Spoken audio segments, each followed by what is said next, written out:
This topic today is alcohol dependence. It's also a very common exam topic that you will get tested on, and more importantly, it's something that you will very commonly see on your wards as well. So I'm on acute medicine at the moment, and I see this pretty much every day when I'm at work. So very relevant topic.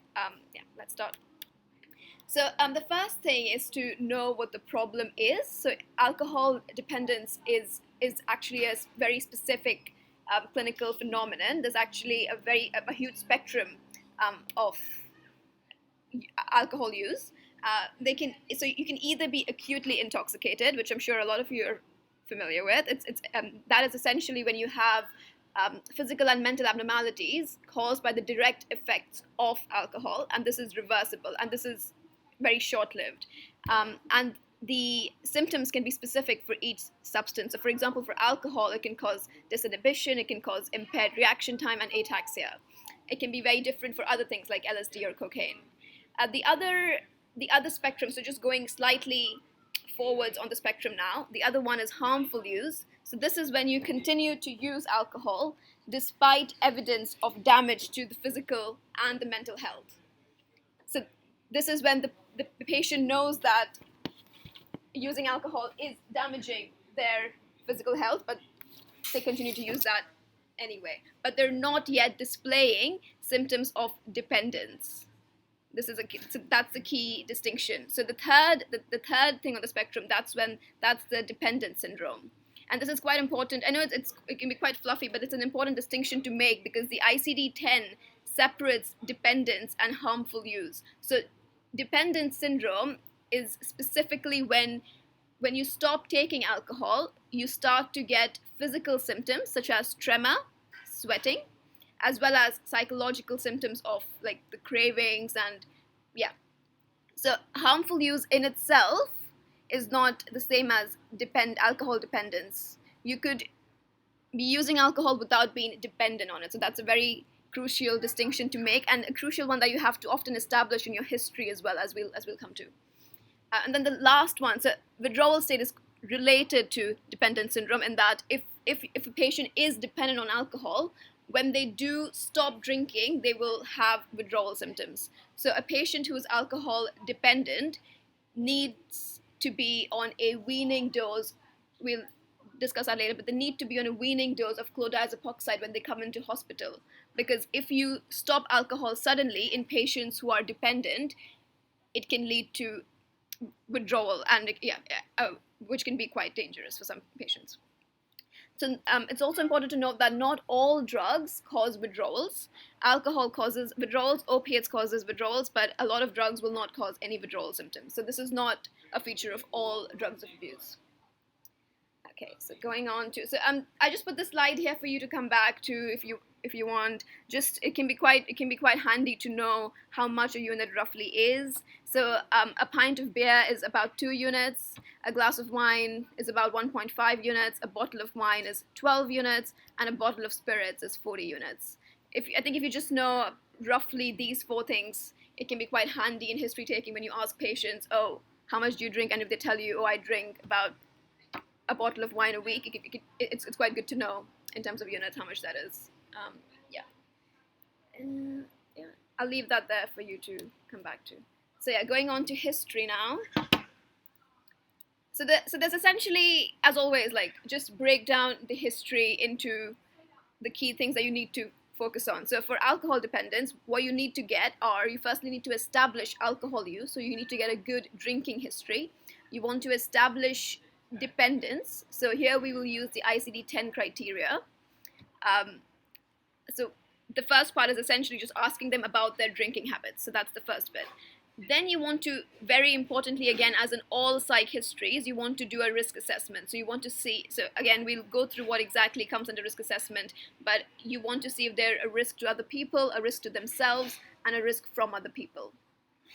And then, like in all histories, always cover past medical history, past psychiatry history, social history, family history. Maybe not so relevant here, but for a sake of completeness, you could always include that as well. And lastly, this may sound a bit vague at the moment, but it's important to establish patient goals in your history. It looks very good because if we do talk about decreasing their alcohol intake in the future, it can be good to know where they stand, like how much they want to reduce it. And it's also a very good way of showing patient-centered approach as well, because you want to involve the patient in their care. Yeah, so coming on to the first bit of the history, establishing alcohol use. So you could start on by understanding when they started drinking in the first place.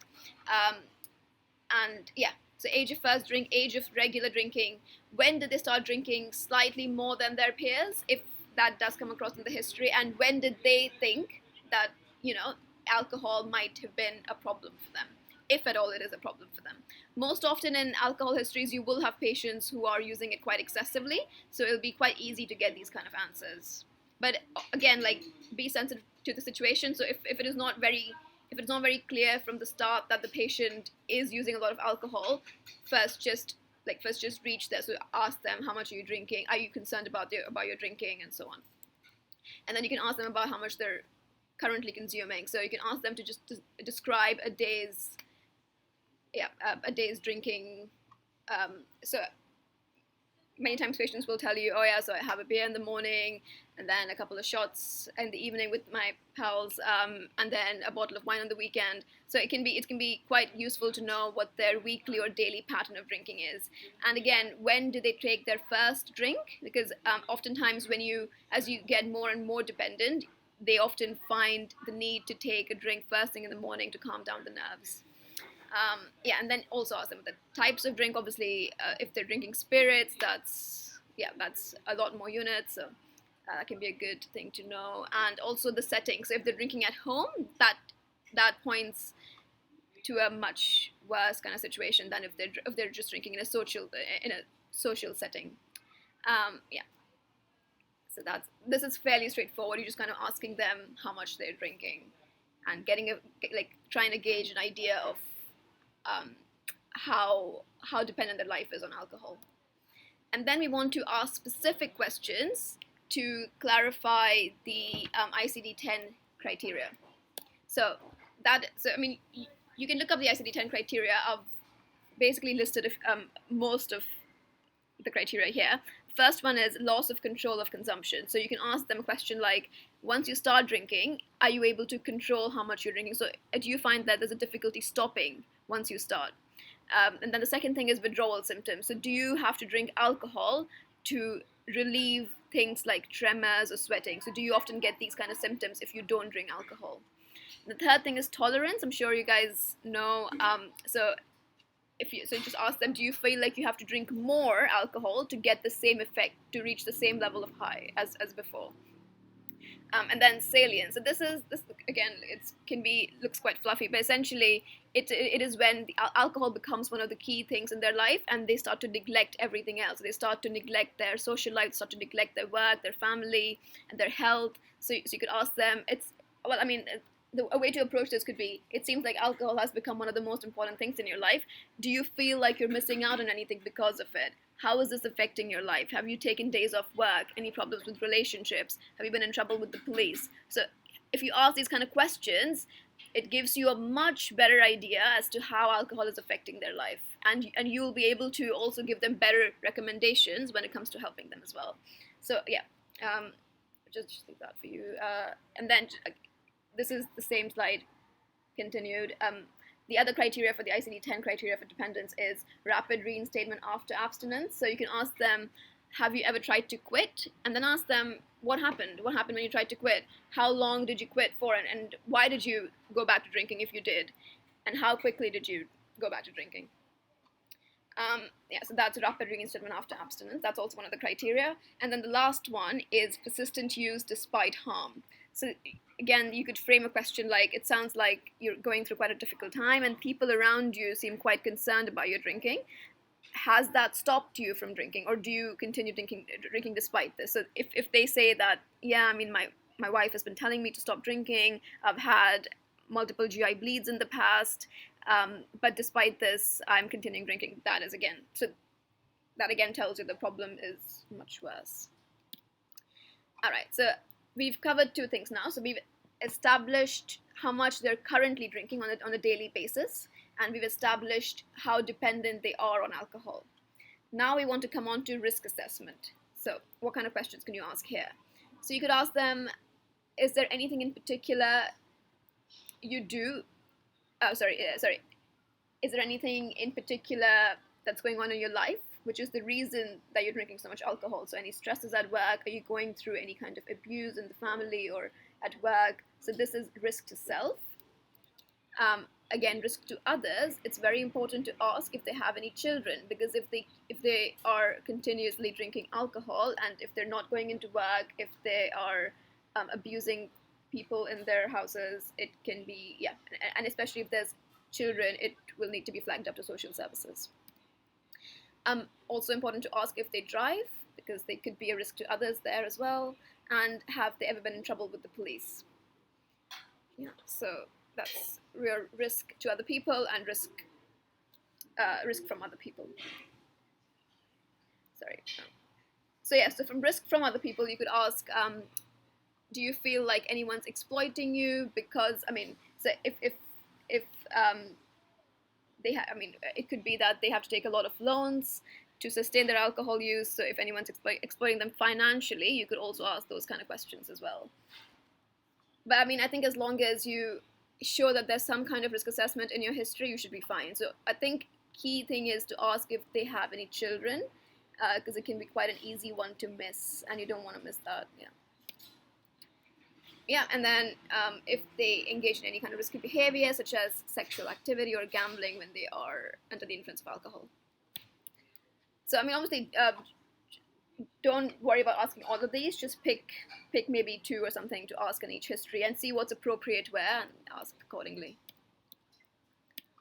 And then obviously remember to complete the rest of your history. This is very important here, especially because alcohol can cause a lot of medical and psychiatry issues as well. So because I know it's not interactive and it's not the same, but if you could just take it, if there's a piece of paper in front of you, or just make a mental list in your mind, just list 3 medical problems that alcohol causes, and then 3 psychiatry comorbidities that it can cause either directly or indirectly as well. I'll just give you a few moments to do that.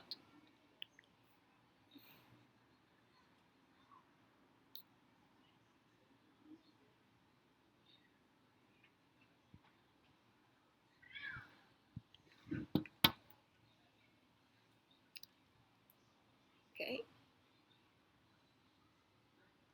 Yep, so I'll just quickly go through a few. So in terms of medical problems, in terms of CNS, it can cause Wernicke's encephalopathy, Korsakoff's psychosis. So this is when you have, Wernicke's is when you have a triad of ophthalmoplegia, ataxia, and nystagmus. Yeah. So, and this is why it's important to do, I'll also go through this later, but it's important to do a neurology examination, because you want to check for features of Wernicke's encephalopathy. And this is essentially when patients start to get confused and are not with themselves. It can lead to irreversible brain damage. So if it's not treated rapidly with IV thiamine, it can lead to Korsakoff syndrome, which is when patients start confabulating and they're just not with it, and they have no insight into how they're feeling.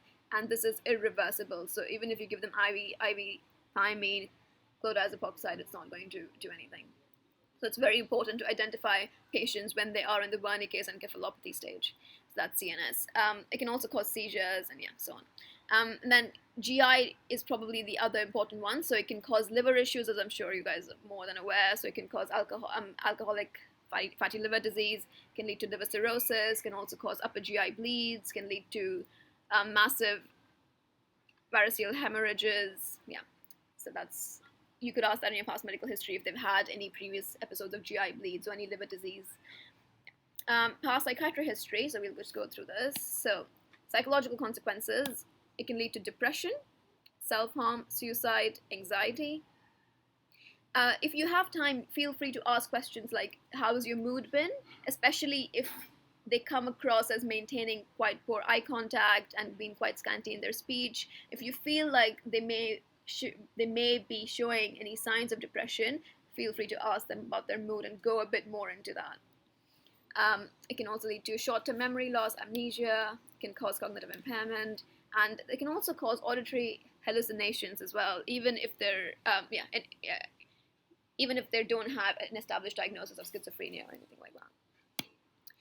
And then this last thing, this is actually a very like written EMQs kind of thing, but it can cause this thing called, I think it's called Othello syndrome, morbid jealousy. It's essentially an overvalued idea or a delusion that their partner has been unfaithful, and alcohol is linked strongly to this.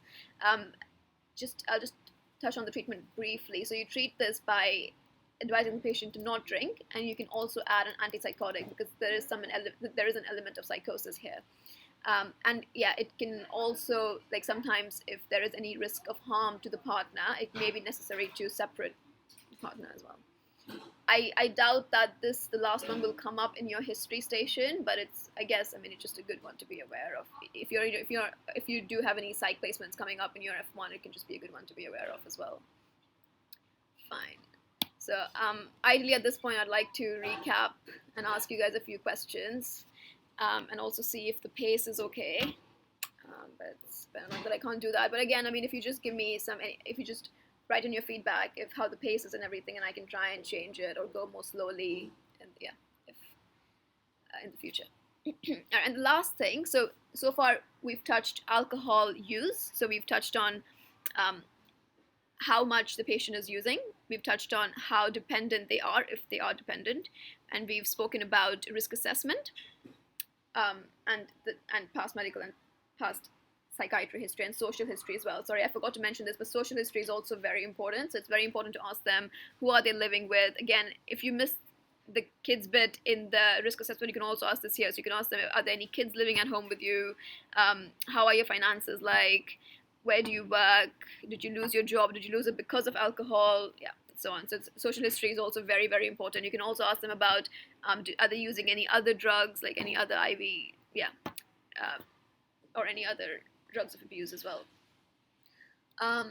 Okay, and then coming on to patient goals. So this can just be a nice one to ask as well, just to kind of make the patient, obviously, because especially when it comes to things like alcohol, it's very important to make the patient feel like they're also a part of the treatment plan. So you want to ask them, what do they want to achieve from this consult? Why have they come here? Do they feel like they need help? Are they willing to stop? Yeah, so on. All right, so that's all of the history bits. If you have any questions, I'll give you about 2-3 minutes. If you just ask Sid, or if there's a chat somewhere, and I can try and answer some of the questions. I don't want to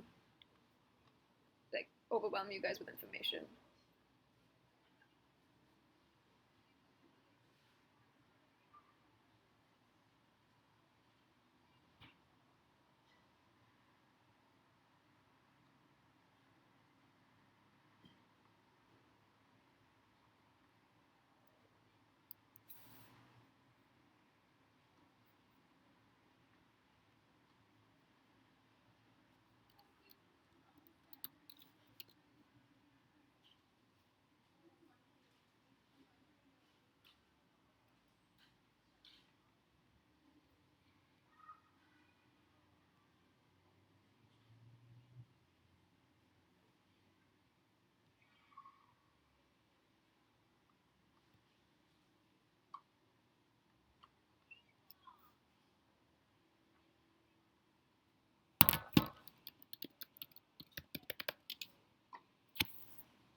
All right, so we'll continue. Thank you guys again. I just want to thank you guys so much for setting this up. I know it's probably not ideal, and also for waiting for me. I know, I think you probably waited like 20 minutes. But honestly, it's my pleasure. I really enjoy doing these sessions. So perfect. So we'll carry on. So on examination, you want to look for signs of. I mean, again, I think on examination it might not be as relevant for your paces. Oh, sorry, I just saw a message with some questions coming in.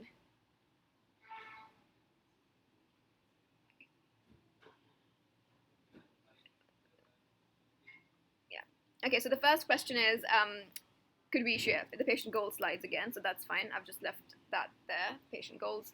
Yeah, and the other one, quite a valid comment. So it seems like quite a lot to cover in an OSCE environment. Any tips on getting through it with limited time? Of course, I should have started with this disclaimer. All this information I'm sharing is like it's very comprehensive, I would say, and like I would not expect you guys to cover all of that in 10 minutes. Again, so I'll just quickly recap what you should focus on. So you read the brief saying that, let's say there's a 40-year-old man who's come into your GP surgery and he wants to talk to you about his alcohol use, for example. I mean, yeah, just a brief summary. And then, so in your thoughts, so in those 2 minutes that you have outside the door, you should be thinking, all right, I'm going to go in, introduce myself, so on, wash my hands, everything, do all that. And then I'm going to ask him questions about his alcohol use. Obviously, start open first. So, yeah, do your whole, why are you here? What brings you here today? And when you finally get onto the problem, you should focus on what is their current alcohol use? How much are they currently using? Do they have any features of dependence? So again, I'll just quickly list them. So features of dependence, again, you don't have to cover all of them. Just pick 2 or 3 is fine. So you could just simply ask them, do you have any difficulty stopping once you've started drinking, for example? You could ask them, do you feel like you need to drink more and more alcohol to reach the same effect? That's tolerance. And you could just ask them, if you don't drink alcohol for a few days, do you get any symptoms of withdrawal, such as any tremors or any sweating? So if you just ask 3 things, the examiner knows that you've checked for dependence and you can move on. And even in real life, you don't really go through the whole questionnaire. You would just quickly ask 2 or 3 questions to gauge an idea of where they stand.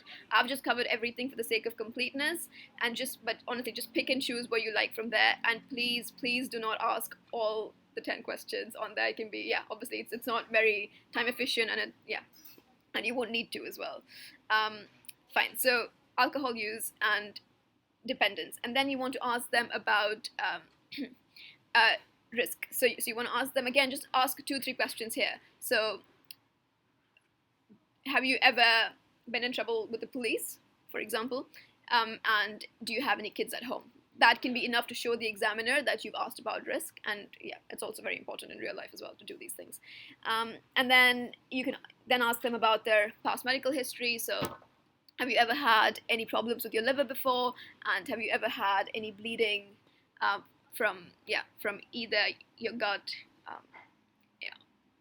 probably the gut. I mean, the alcoholics are also at risk of bleeding in the brain, but I think GI bleeding is probably way more common. So if you have to ask a specific question, I would ask the gut. And then quickly touch on social history as well. So if you feel like there is no like underlying psychiatry issues, you don't have to go into detail about how's your mood, do you have any hallucinations. You could just simply ask them, do you have any other psychiatric conditions? I would say you should ask the past psychiatric history bit, just because alcohol dependence is more of a psych station, and yeah, it just looks better if you do that. And then social history again, so you could just, like we said, ask them about their living situation and if they are using any other drugs if you want to. But I think if you had to pick one, I would pick the living situation bit. So yeah, if you just focus on the 5 domains and ask about 2 questions per domain, I think you should be fine. And there's one more question. Does a hangover count as dependent syndrome? No, so a hangover is not dependent syndrome. A hangover is just the effect of acute intoxication of alcohol. dependent syndrome, like I said, it would be a few of the features. So it'll be tolerance, withdrawal symptoms, and things like persistent use, so not being able to stop drinking, yeah, and salience, so alcohol being one of the most important things in their life. Perfect. So I think, all right, just.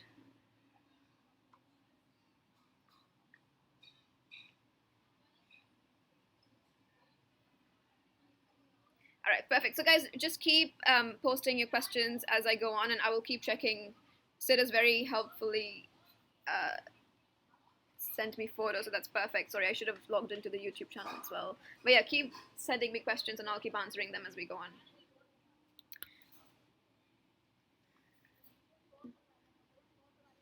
All right. So yeah, so I'll just move on now to examination. So on examination, again, this is more, like I said, in real life when you start practicing. I don't think your OSCEs ask for examinations yet, but yeah. So you want to look for signs of liver disease. Again, I want you guys to just take 2 minutes to write down the signs and see if you can divide them by system as well. So see if you can, I mean, if you visualize how you would do it, if you're an F1 clerking in ED, how would you go on about examining this patient? So hands, eyes, neck, abdomen. So just write down 2 or 3 signs in each of these systems. I'll give you a few minutes for that.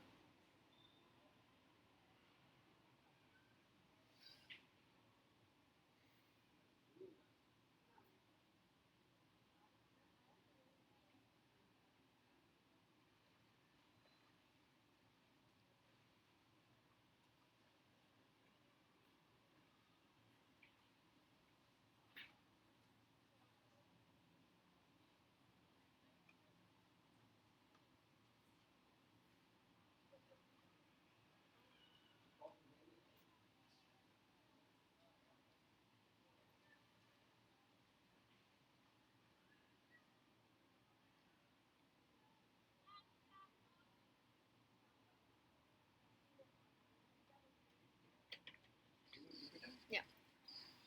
I heard your voice. Very nice. Yeah, they can still hear you, by the way. I've just given them a few minutes. All right, so I think I'll just quickly go through the signs now. So in the hands, you can get things like sorry, wait 1 second.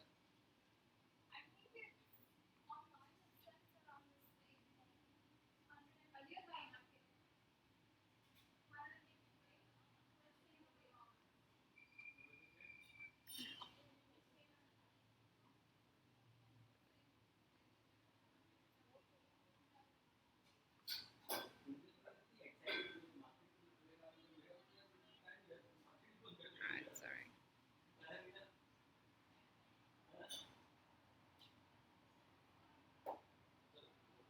All right, so sorry, I've just seen another question here.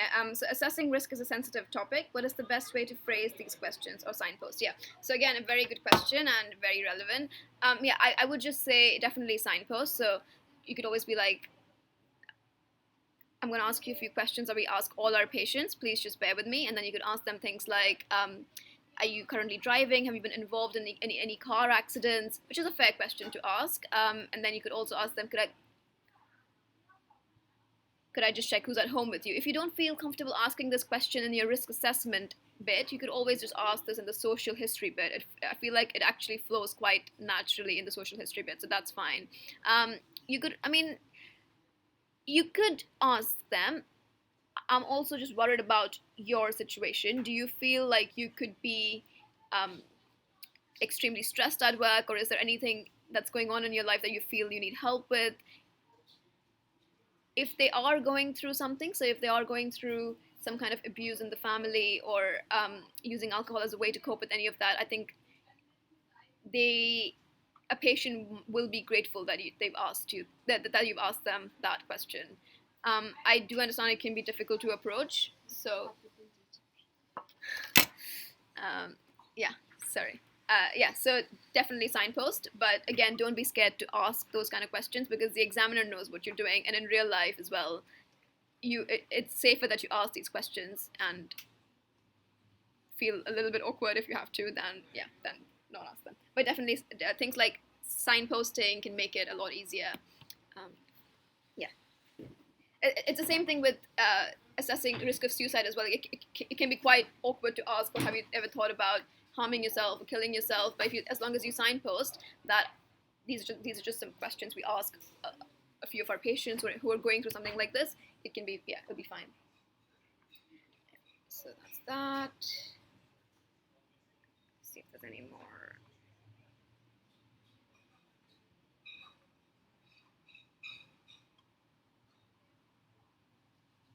Okay, fine.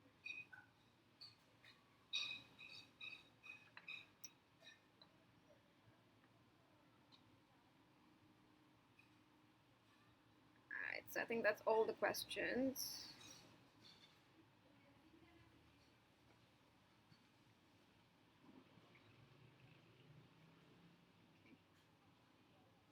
All right, that's okay, fine. So I'll just quickly go on to a few signs, so a few examination signs. So in the hands, you can look for palmar erythema on the palms. The fingers itself, you can look for clubbing, which can be a sign of cirrhosis. You can look for leukonychia, which is when the nails go white, and this is when this is a sign of low albumin. And then you can look for koilonychia, which is spoon-shaped nails, which is a sign of long-standing iron deficiency anemia, which can be secondary to a GI bleed, for example, or like chronic blood loss or chronic macrocytic anemia, which often patients with alcohol have. And on the palms, apart from the palmar erythema, you can also look for Dupuytren's contracture, which is thickening of the palmar aponeurosis. Don't worry, I'll send you guys the examination bit via email. Yeah. So that's your hands. And then you can also, so when you ask them to do the flap, you can hold it there for 30 seconds ideally, and that is essentially testing for hepatic encephalopathy. Unlikely that you will have this in an OSCE setting, even in your final year, but very important to do this when you're working in a hospital and have patients to see with alcohol problems. Perfect. So that's your hands bit done, and then going on to the eyes, again look for pallor to check for anemia. And then you can look for jaundice as well, very important for liver disease. And then coming on to the mouth, you can look for any signs of angular stomatitis. So that's when you have a bit of furrowing next to your lips, and that is a sign of iron deficiency anemia as well as B12 deficiency, which is also very common in alcoholic patients. And then coming on to the neck, again, just assess the lymph nodes like you would in a normal abdominal examination, just because patients can be at an increased risk of malignancy. And then coming down to the chest, you look for spider nevi. So essentially you get dilated dilated capillaries as a result of increased estrogen. So that's on the chest. You can also get gynecomastia in males, again for the same reason. So it's the increase in estrogen that's driving that as well. And then coming down to the abdomen, you can have caput medusae. So this is dilated veins. This is a result of portal hypertension.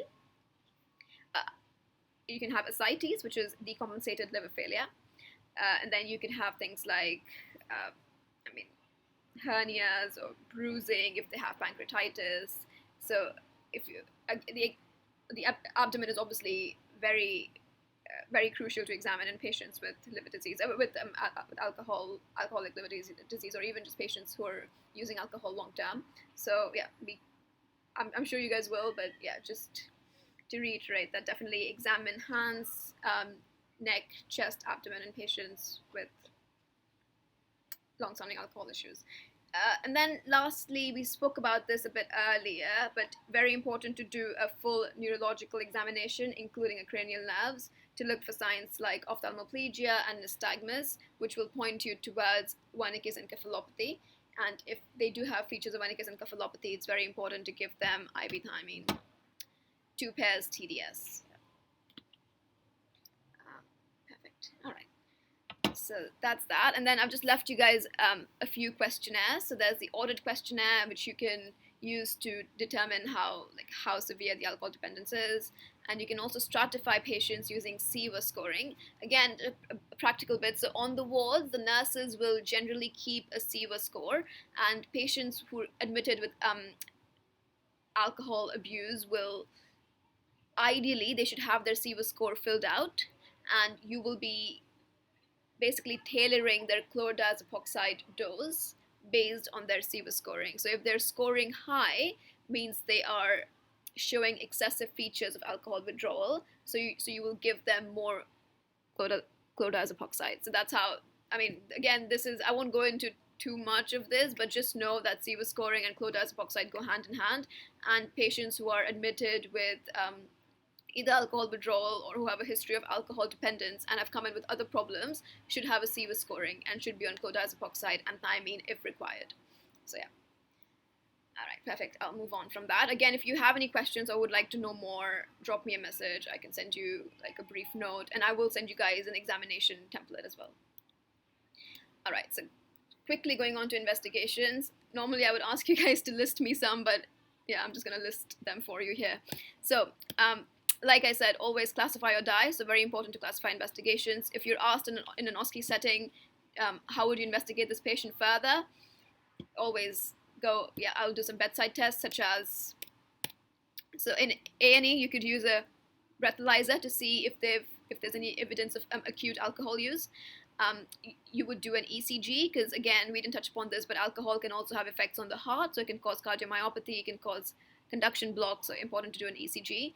And you could also do a urine drug screen as well. Again, this is more relevant if it's a more psychiatry kind of picture, and if you feel like they're having hallucinations or they're experiencing like the severe delusions like we spoke about, the morbid jealousy kinds, and you want to do a urine drug screen to rule out any other drugs of abuse as well.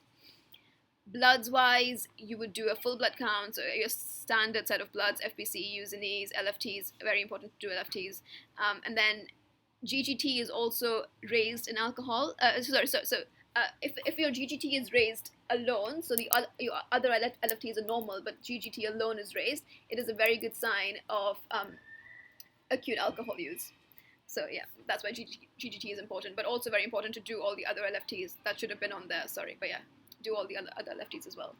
And then you have to do a hepatitis screen and a HIV test as well, because yeah, alcoholic patients are just at risk of these infections. That's fine. And if there is any evidence of confusion or confabulation, which may happen in patients with Wernicke's or Korsakoff's, you could possibly do a CT head as well, just to rule out any other acute causes of confusion, such as a bleed, for example. So yeah, that's all the investigations, and I think I'm going to leave it there.